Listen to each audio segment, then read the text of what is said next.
வணக்கம். இது விருதுநகரில் வந்து மிக கொடுமையான முறையில் இந்த பிள்ளைங்களை பிடிச்சிருக்காங்க. அதுவும் 5 பேர்த்த வந்து கொன்னுட்டாங்களாமாங்க. அது வந்து அதிகாரப்பூர்வமான உண்மை.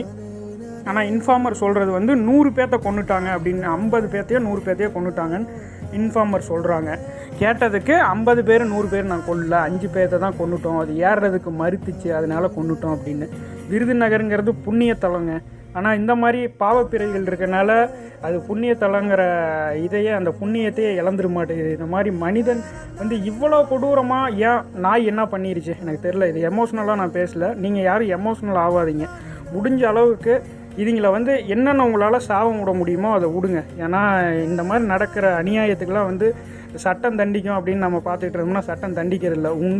உங்கள் வார்த்தைகள் மூலமாக அந்த பிள்ளைங்களை பிடிச்சவங்களுக்கு தண்டனை கிடைக்கணுங்கிற ஒரே காரணத்துக்காக இந்த வீடியோ போடுறேன். உங்களால் எவ்வளோ சாபம் விட முடியுமோ அந்த பிடிச்சவங்களை